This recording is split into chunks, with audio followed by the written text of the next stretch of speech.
Bonjour à tous. Dans Smart Tech aujourd'hui, ça va être un peu un spécial Google. On va s'intéresser à la une au grand procès antitrust avec cette menace de démantèlement, qui pèse sur Google, avec peut-être OpenAI en embuscade qui souhaiterait récupérer le moteur de recherche et puis toute cette génération d'IA générative qui menace finalement le business model autour des moteurs de recherche.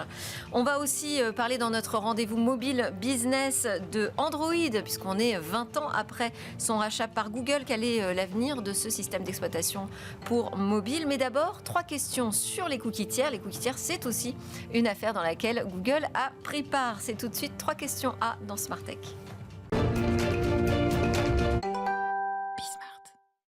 Alors, est-ce la fin de la fin des cookies tiers? Quelle aventure, quelle histoire.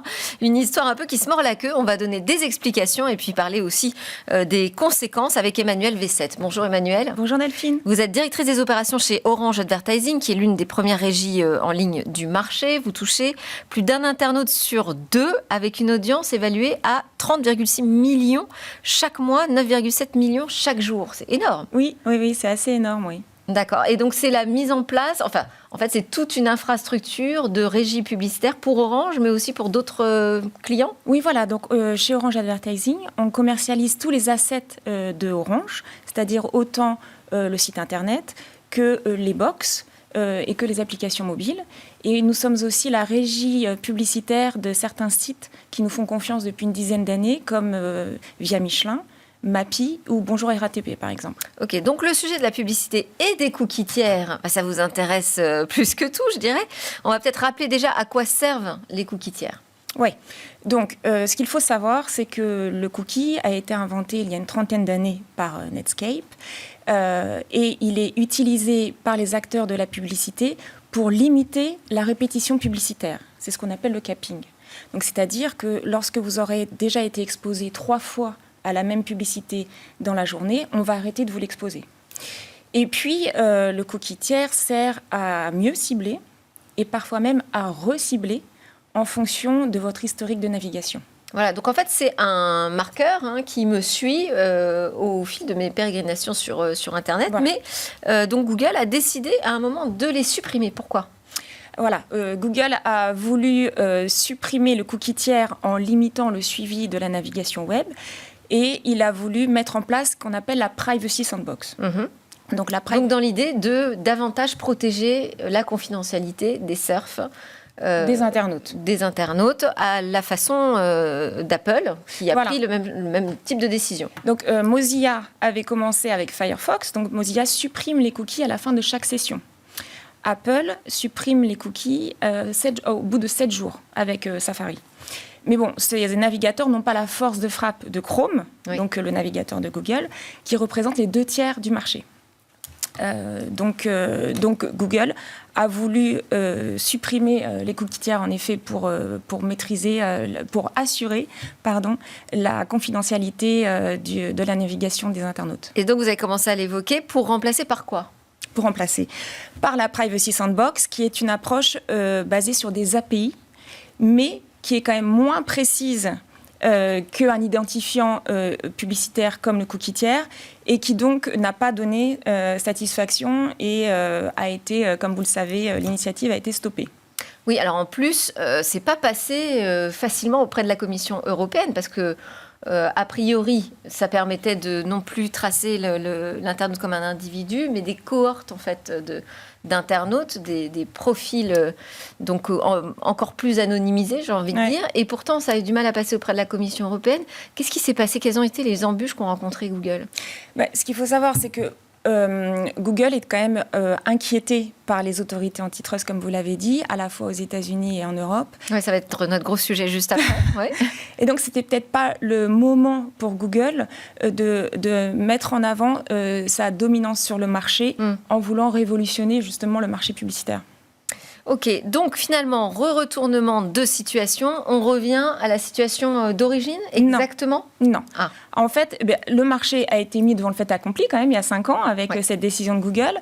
Et le marché a commencé à se préparer à la fin du cookie tiers. Exactement, on a dû trouver des alternatives au cookie tiers.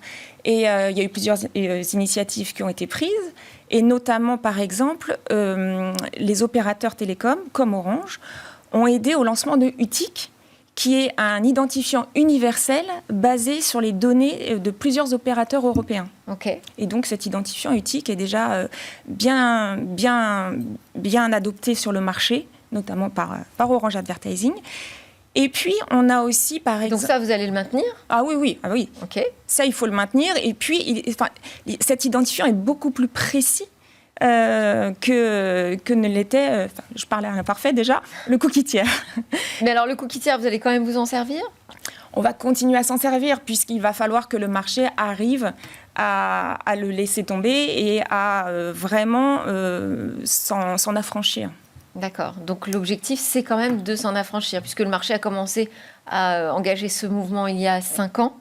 Ça va continuer. Oui, c'est ça. Ça a pris du temps quand même. Ça prend du temps, c'est pas si facile que ça, parce qu'il faut que chacun réussisse à comprendre, puisque Google a tellement reporté la fin des cookies tiers qu'on a eu du mal quand même à faire adhérer tout le marché à la mise en place de ces alternatives. Oui, tout le monde était en attente, de la fin de l'histoire. Alors, la fin des cookies tiers, c'est peut-être maintenant, mais peut-être un petit peu plus tard. Finalement, ça va arriver presque naturellement, j'ai l'impression. Le marché est en train de migrer sur d'autres solutions.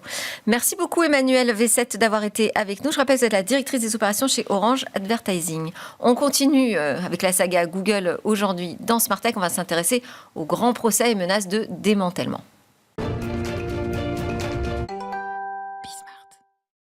C'est au tour de Google d'être dans la tourmente avec, par exemple, comment je pourrais dire, ce recul sur les cookies tiers dont on a parlé dans une interview juste précédemment, et puis ce procès antitrust, gigantesque procès tel qu'on n'en avait pas connu depuis Microsoft dans les années 90, avec une menace de démantèlement, de séparation de Google, de son moteur de recherche Chrome.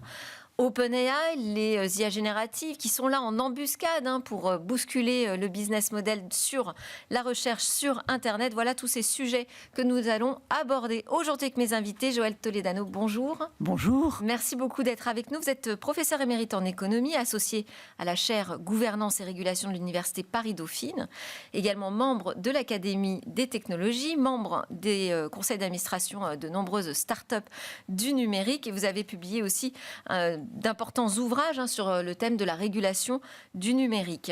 Julien Nossetti est avec nous également. Bonjour Julien. Bonjour. Vous êtes chercheur associé au Centre géopolitique des technologies et au Centre Russie-Eurasie de l'Institut français des relations internationales, l'IFRI. Vous êtes actuellement conseiller aux affaires numériques, cyber et technologiques au Centre d'analyse, de prévision et de stratégie CAPS du ministère de l'Europe et des Affaires étrangères. Vous voyez, on a des pointures aujourd'hui en plateau pour nous parler de la régulation et puis de ce qui se passe surtout autour de Google. Alors Google, je disais, qui vit l'un des plus grands procès antitrust, en tout cas le plus grand, je crois, depuis Microsoft fin des années 90. Joël, est-ce que cette menace de démantèlement de Google vous semble possible ?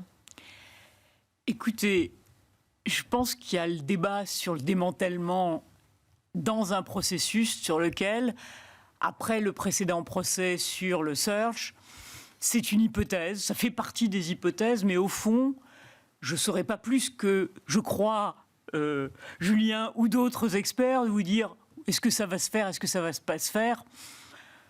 Il y a beaucoup d'incertitudes. Évidemment, ces deux procès vont aller en appel. Combien de temps ça va prendre ? Qu'est-ce que va faire Trump et son gouvernement autour de ces sujets ? Au fond, on est dans une incertitude totale. Moi, ce que je trouve très intéressant dans tout ça, c'est le contexte général dans lequel ça s'insère. Je regardais, avant de venir, le rapport trimestriel de Google, les fameux 10K, et vous avez, sur les risques, vous avez, je les ai là, mais c'est pas, 2 pages de tous les procès face auxquels ils sont confrontés, sur leur outil de recherche, sur la publicité, etc. C'est-à-dire que vous avez une pression, enfin, au fond, ces chevaliers blancs, qui étaient ces acteurs, parce qu'on pourrait aussi parler des autres, mais c'est vrai que Google plein phare. Tous ces acteurs sont soumis à une pression parce que, de fait, maintenant, ces pratiques, elles sont évidentes. Pour l'instant, même si les pratiques avaient été identifiées, on remarquera que la Commission européenne, tout en ayant condamné, n'a pas réussi vraiment à modifier le panorama. Je crois que là, c'est en train de changer sur des raisons sur lesquelles on pourra revenir, y compris le fait que, fondamentalement, la qualité de ces différentes offres s'est détériorée. Il y a 10 ans, au fond, personne ne contestait la qualité de l'offre du search. Aujourd'hui, vous avez toute une série de critiques parce que la pub a inondé tout et l'intérêt et le profit. Et ça concerne aussi Meta, à plusieurs égards, ce qu'on a appelé l'emmerdification ou un mot comme ça qui dit bien cette évolution. Et donc, le panorama est en train de changer et ces procès qui mettent vraiment en lumière des pratiques incontestables font partie de ce mouvement où on peut espérer qu'enfin la concurrence va pouvoir se déverrouiller. Et je crois que c'est ça qui est important, à la limite que ce soit par effectivement la vente de telle ou telle activité, et c'est vrai que si on a ça dans la pub, c'est un vrai sujet parce que la rente de monopole elle est là, ou par d'autres pratiques, mais je pense qu'on est à un moment clé parce qu'on a maintenant un espoir, avec toutes ces actions convergentes, et l'IA, et la détérioration des offres de services, d'un marché qui s'ouvre avec, et je m'arrête là, en contrepartie, une puissance financière pour conserver ces marchés, qui est une puissance de Google, mais une puissance de Meta, de tous, qui mettent des dizaines et des dizaines de milliards en R&D et en infrastructure pour récupérer sur d'autres marchés la puissance de marché qui sont en train de perdre là. Pardon, j'ai été un peu longue. Ah mais pas du tout. Non, mais il y a beaucoup de choses qu'on va essayer de prendre le temps de détailler. Même question, Julien, est-ce que quand vous regardez le procès Microsoft, la menace de démantèlement était vraiment très très forte. On a pensé que c'était possible. Moi, je me souviens, j'avais créé des schémas à l'époque pour faire des projections sur ce que ça changerait véritablement. Et puis finalement, ce n'est pas arrivé parce que c'est quand même ultra violent. Est-ce que l'Amérique veut affaiblir à ce point aussi ces géants du numérique ? Quel est votre regard là-dessus, C'est ça, Julien ? effectivement. C'est qu'on est dans un moment un peu paradoxal, parce qu'au fond, on avait déjà conscience depuis 2020, depuis l'élection de Joe Biden, qu'il y avait une fin de la bienveillance de l'antitrust américain vis-à-vis de la scène technologique nationale américaine. Et là, si on veut la borner géographiquement, c'est vrai que ça commençait avec les conséquences des débats sur le procès géant de Microsoft il y a 25 ans environ, et que l'administration Biden, en fait, avait remis une pièce dans la machine, avec notamment la nomination de Lina Khan à la tête de l'antitrust, avec des débats très, très vifs qui ont eu lieu. Et ce qui se manifeste depuis l'élection de Trump, c'est à la fois des promesses de dérégulation à tout crin, avec ce que ça peut comporter là aussi en termes d'attitude décomplexée de la part de ces géants nationaux, et en même temps des congressmen aux États-Unis qui n'hésitent pas à jouer sur des cordes très sensibles, sur l'antitrust, sur des considérations de marché très classiques, pour le coup, qui renvoient à une histoire américaine qui est bien connue de tout le monde. Et d'ailleurs, aujourd'hui, dans le débat public américain, on voit refleurir toutes les analogies avec le démantèlement des AT&T, de la Standard Oil, etc. Donc toutes ces analogies, elles sont bien ancrées en fait dans la psyché, je dirais, des décideurs américains qui savent à quoi s'en tenir en fait en la matière. Donc il y a une sorte d'orthodoxie qui est intéressante. Après, sous un angle peut-être plus politique, cette question du démantèlement éventuel de Google, moi je le raccrocherai aussi à des enjeux internationaux. C'est-à-dire qu'il faut attendre de voir le moment, à mon avis très proche, où les grands patrons nationaux brandiront la question chinoise. Façon de dire que si vous nous régulez, si vous nous démantelez, vous ferez mécaniquement le jeu de la Chine. Et ça, c'est ce que Mark Zuckerberg avait très habilement réussi à faire depuis ses auditions répétées au Congrès. Alors, je ne les ai pas comptées. Ça sera intéressant de le faire d'ailleurs, 6 ou 7. Il s'excuse toujours. Ce sont les seuls jours où il porte des cravates, donc c'est peut-être plus facile. Et puis il s'excuse. Il s'excuse platement, mais la direction de Google a généralement été plus plus distante, plus timide sur le fait d'entrer de plein pied dans des questions géopolitiques. Donc ce que Meta et puis évidemment SpaceX n'ont jamais eu de réticence à faire, mais pour Google ce serait une forme de nouveauté. Donc à suivre là aussi si... Oui, parce que Google, ce sont au départ des universalistes. Des universalistes. Voilà. Oui. Alors, là, vous évoquiez tous les deux la quantité de procès finalement, mais j'ai envie de dire, ils ont les moyens, ça fait des années, depuis le début, et y compris avec l'Europe, c'est pas nouveau, et alors, ils ont une capacité quand même de résistance qui est assez importante. C'est pour ça que s'il y avait que ça, oui. J'aurais été un peu optimiste. Mais vous nous dites le contexte politique est différent. Je pense que le contexte politique est le contexte économique. Et économique. On est dans une nouvelle vague d'innovation et que de la même façon qu'ils avaient réussi finalement quand le mobile est arrivé dans les années 2010, c'est d'ailleurs les procès Meta du moment, à garder le leadership alors qu'il y avait un changement, vous avez la question de savoir qu'est-ce qui va vraiment se passer dans l'IA, sachant que... Ils sont positionnés aussi sur l'IA. Oui, mais l'éléphant dans la pièce, c'est qu'il n'y a pas de modèle économique. Donc, vous avez des centaines de milliards qui sont dépensés par ces acteurs-là, parce que c'est bien des centaines de milliards. Hein, si vous additionnez les montants de R&D, on est en R&D, si vous prenez les 5 grands acteurs, Apple étant un peu moins, mais vous avez plus de 200 milliards de dollars annuels de dépenses en R&D. Alors, pas tout en IA, mais le budget de la France en R&D, c'est 60 milliards d'euros. Donc, si tout vous compris, vous voulez dire. Tout compris. pas que sur le numérique. Oui. Si vous prenez les dépenses en infrastructure qui sont annoncées, alors il y a sûrement des recroisements, mais vous regardez les différents chiffres, on est entre 65 et 80 milliards de dollars annoncés par chacun d'entre eux. Enfin, on est dans des montants qui sont destinés à noyer tous les autres. C'est vraiment, j'ai les poches les plus profondes et regagnons à côté le risque qu'on est en train de prendre. Donc, si vous voulez, et vous avez derrière d'autres acteurs qui aussi mettent quand même, c'est plus des centaines de milliards, mais c'est des dizaines, dans le genre OpenAI et autres. Et donc, ce mouvement est tel, avec malgré tout des critiques, parce que je pense que c'est important de remettre dans le schéma les critiques maintenant croissantes sur la qualité des offres, sur les problèmes qu'ils posent au plan sociétal, et fondamentalement, pour moi, ce qui est vraiment derrière, c'est la question des modèles économiques dont nous héritons.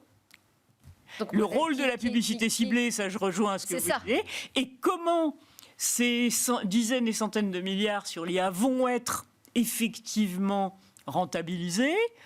Ils mettent tous, chacun avec leur stratégie. C'est pour ça que je pense que Google est un peu l'archétype, mais que si vous les preniez les uns derrière les autres, vous auriez un peu à chaque fois ce genre de questions et de mécaniques. Vraiment, ils y vont fort. Hein. Ce que vous dites aussi, ce que j'entends, c'est finalement, peu importe l'issue de ce procès antitrust, vous sentez une fragilité là véritablement qui s'est installée et peut-être l'émergence de nouvelles forces de... Je dis pas peu importe, je dis s'il n'y avait que ça, je dirais que on va rester avec toutes les questions que posait Julien et qui sont parfaitement plus que pertinentes. Mais je dis, en plus, je crois qu'il faut s'intéresser aussi à l'évolution des marchés et aux produits et au débat de toutes sortes, si vous voulez, sur les modèles économiques à venir, pour bien au fond, c'est sûr que le démantèlement, c'est le plus violent. C'est sûr que s'il y avait demain le démantèlement des ad tech, de la partie tech, ça irait sur ce qui va être, pour moi, le nerf de la guerre de court terme, c'est qu'ils vont chercher à maximiser les rentes pour les utiliser ailleurs. Donc, c'est cet ensemble d'éléments C'est-à-dire que c'est une période en même temps très dangereuse. Et violente, pour tous, mais pour tous. Pour tous, oui. Pour tous. Parce que tout le monde va chercher à écraser le marché au vu des investissements. Ça, c'est pour les big tech, et les autres à se dire, il y a peut-être un moment où je peux rentrer et les avoir. Ouais. Julien, sur Non, effectivement, c'est un grand moment d'incertitude. cette possible réorganisation finalement des puissances. Avec, vous dites OpenAI, c'est pas 100 milliards, bon, c'est quand même des dizaines de milliards. C'est quand même pas mal. Mais si OpenAI récupérait Chrome, on aurait à nouveau la naissance d'un géant. Pour en faire quoi? Pour en faire un nouveau produit? Exactement. Donc en fait, moi je prendrais la problématique sous deux angles. Le top en fait, donc la question de la régulation, du démantèlement, donc la façon dont les politiques s'emparent du sujet pour essayer d'avoir des effets concrets. Et ce que Joël a évoqué à l'instant, au fond, hein, c'est le down, hein, donc la façon dont les utilisateurs vont faire évoluer les usages et potentiellement rebattre un peu les cartes. Et ça, il faut jamais sous-estimer ça. Et la façon dont, par exemple... Mais ça veut dire finalement la régulation du marché par les États, elle arrive un peu tard. Enfin, quand je vous écoute, Elle arrive souvent très tard, effectivement. Ouais. Ça, c'est la vieille problématique du décalage du temps de la loi et puis du temps de l'innovation. Donc pour le coup, les réponses, elles seront très souvent insatisfaisantes. Même si ça marque un signal politique, ça marque des réponses que les régulateurs souhaiteront donner. Et puis c'est utile. Ça aide. Voilà. Ça aide, mais c'est pas forcément décisif. En tout cas, c'est pas le seul. C'est pas l'alpha et l'oméga des réponses. Ouais. Et donc c'est pour ça que je reviens en fait à mon élément de réponse qui est dire que la façon dont les usagers vont aussi se comporter, adopter de nouveaux usages, intégrer ce que produit et vend Google en fait dans d'autres formes d'écosystèmes, de produits, ce sera à suivre. Ouais. Donc c'est une donnée absolument fondamentale. Et puis la façon dont aujourd'hui d'ailleurs Google et Apple sont un peu en friction. Parce qu'en fait, Apple cherche de nouvelles alternatives à l'intégration des services de Google dans Safari. Ça aussi, c'est quelque chose qui peut possiblement rebattre en partie les cartes. Ouais. Donc, mais est-ce que ça peut laisser une place à des petits nouveaux, j'ai envie de dire les Européens? Moi, d'une certaine façon, maintenant, c'est ce qu'on a vu, sans bien toujours savoir ce qui se passait avec DeepSeek et ce qu'on peut voir avec Mistral et d'autres Français ou Européens. C'est-à-dire que s'ils y vont en essayant frontalement de concurrencer, à mon avis, ils n'ont aucune chance. Donc la question, c'est de trouver des modèles économiques qui, eux, fonctionnent, avec des stratégies alternatives et qui pourraient largement trouver leur place. C'est là où on... trouver le modèle de demain, finalement. En tout cas, un des modèles. Si ce n'est le modèle, il y en aura sûrement plus qu'un. Oui. Mais ce que montrent au fond les nouveaux moteurs de recherche, même si j'aime pas trop l'expression, parce que ce que peuvent fournir ChatGPT, Perplexity ou même TikTok, à certains égards, c'est qu'en fait les moteurs de recherche ils évoluent vers des moteurs de réponse, donc via les prompts et via ce qui est proposé. Et ça peut aussi ouvrir une brèche. Alors, c'est pas forcément décisif, mais encore une fois, ça va dépendre de la capacité de ces services à monétiser leur offre. Et avec quand même la question sur l'offre générale, de la confiance dans les résultats, il y a visiblement une différence entre les marchés professionnels et les marchés grand public. Oui. Et si je caricaturais, moi j'ai souvent l'impression que les ados servent plus de ChatGPT que les entreprises de façon industrielle. Donc je caricature, c'est vrai, c'est pas tout, peut-être pas complètement ça, mais il y a un sujet qui est quand même pas complètement trouvé, ce qui fait que le modèle économique pour rentabiliser les centaines de milliards dont on parlait tout à l'heure n'est pas encore tout à fait là. Merci beaucoup à tous les deux, c'est passé extrêmement vite. On retiendra donc c'était un moment quand même très chahuté pour Google, avec un marché qui s'ouvre mais d'une manière qui va être sans doute ultra violente. Voilà, donc on suivra ça ensemble évidemment avec grand plaisir. Joël Toledano, je rappelle que vous êtes professeur d'économie associé à la chaire Gouvernance et Régulation à l'Université Paris-Dauphine et membre de l'Académie des technologies, et Julien Nossetti, chercheur associé à l'IFRI et au Centre Géode. Merci encore. On continue à parler de Google juste après.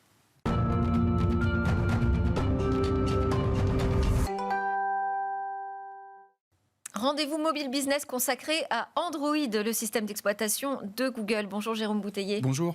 Alors 20 ans déjà. Oui, effectivement, on va fêter cet été les 20 ans du rachat d'Android par Google. À l'époque, c'était une jeune start-up fondée par Andy Robin et qui travaillait sur un système d'exploitation pour smartphone basé sur Linux. Il a été officiellement dévoilé 2 ans plus tard, en novembre 2007, quelques mois à peine après la présentation de l'iPhone d'Apple. Comme iOS était un système d'exploitation optimisé pour les smartphones à écran tactile, comme iOS, il était accompagné par un écosystème d'applications. On parlait de l'Android Market à l'époque, mais contrairement à iOS, qui était réservé à l'iPhone, Android s'adressait à tous les constructeurs de smartphones avec un modèle économique révolutionnaire. Il était gratuit, ce qui a permis à Google d'étendre son audience et son écosystème publicitaire. Donc gros succès. Énorme succès, il s'est imposé chez tous les constructeurs, à l'exception évidemment d'Apple. On peut citer des partenaires historiques de Microsoft, comme Samsung ou HTC, de nouvelles marques chinoises qu'on ne connaissait pas à l'époque, Huawei, Xiaomi, Oppo, Vivo, etc., qui ont connu un succès considérable et qui ont éclipsé des leaders historiques comme Nokia, qui avait investi sur Symbian, ou également BlackBerry et son BlackBerry OS. Selon StatCounter, Android, c'est aujourd'hui plus de 3,5 milliards de smartphones qui sont équipés, une part de marché estimée à 72% dans le monde, et si on regarde tous les écrans confondus, ça a même dépassé Windows. Et donc là, on arrive sur une version 16. Oui, c'est la grande nouveauté. Google a organisé un événement dédié à Android 16, distinct d'ailleurs de sa traditionnelle conférence pour développeurs. Et en gros, il y a plusieurs nouveautés, plusieurs tendances. La première, c'est un nouveau design qui va s'appeler Material 3 Expressive, qui tourne un petit peu le dos à ce qu'on appelait le flat design, en réintroduisant un petit peu de relief de 3D, et notamment une barre de navigation flottante. La deuxième, évidemment, nouveauté, c'est l'intégration native de l'intelligence artificielle, Gemini, dont vous avez déjà parlé aujourd'hui, qui se généralise un peu partout, qui va permettre des gains en productivité, en créativité. Et puis, il y a aussi la volonté de Google d'étendre Android au-delà du smartphone, sur tous les objets connectés. Donc, toujours des annonces autour des montres, des téléviseurs, des autoradios, et puis également pas mal de rumeurs autour des lunettes connectées. On attend des nouveautés dans les prochains mois, sans doute avec Samsung. Oh oui, mais enfin quand même une domination très contestée. Alors, à l'exception d'iOS, Android a éclipsé tous les OS historiques. On parlait de Symbian, de Windows Phone, on pourrait aussi parler de PalmOS. Et paradoxalement, tous les constructeurs Android ont développé des surcouches logicielles. Alors, vous connaissez sans doute One UI chez Samsung, ColorOS chez Oppo, FunTouch chez Vivo, Miu chez Xiaomi et Harmony chez Huawei. Harmony, par exemple, qui n'était qu'une surcouche Android, est en train de devenir un véritable système d'exploitation avec son propre noyau logiciel, LightOS. Et c'est déjà 20% du marché chinois. Donc, la concurrence pourrait venir de son propre écosystème Android. D'autant que le contexte n'est pas forcément favorable en ce moment à Google. Et quel avenir vous voyez justement pour Android ? Alors, Android devrait rester le Windows du smartphone et vraiment l'OS de référence sur ce segment de marché. Mais l'OS n'est plus la pièce centrale, cette brique entre le matériel et le logiciel qu'il était pendant quelques années. Et on voit déjà l'apparition de nouvelles super apps, des véritables plateformes qui sont en train à leur tour de distribuer des chatbots, des applications. On peut citer OpenAI avec ChatGPT, Meta AI ou Telegram qui sont en train un peu de désintermédier l'OS. Donc ça, c'est déjà une première menace. Et puis l'autre menace, vous en avez parlé, elle est juridique, avec l'actuel procès contre Google pour abus de position dominante. Le juge fédéral américain Amit Mehta envisage un démantèlement du groupe. Alors on parle beaucoup de Chrome OS, le navigateur web, mais il envisage aussi de détacher Android de Google. Alors si Google devait revendre Android, ça vaudrait sans doute des centaines de milliards de dollars, et ça ferait quand même une bonne affaire pour Google, qui n'avait, on le rappelle, dépensé que 50 millions de dollars pour l'acheter il y a une vingtaine d'années. Une bonne affaire, mais enfin quand même, quel déchirement. Ça va évidemment être un grand chamboulement si ça devait se concrétiser sur le marché du smartphone. Merci beaucoup Jérôme Bouteiller. Je rappelle que vous êtes le fondateur d'Écran Mobile. Merci à tous de nous avoir suivis. C'était un Smart Tech très focalisé sur Google aujourd'hui qui fait beaucoup l'actualité. On se retrouve très vite sur la chaîne Be Smart for Change pour de nouvelles discussions sur la tech.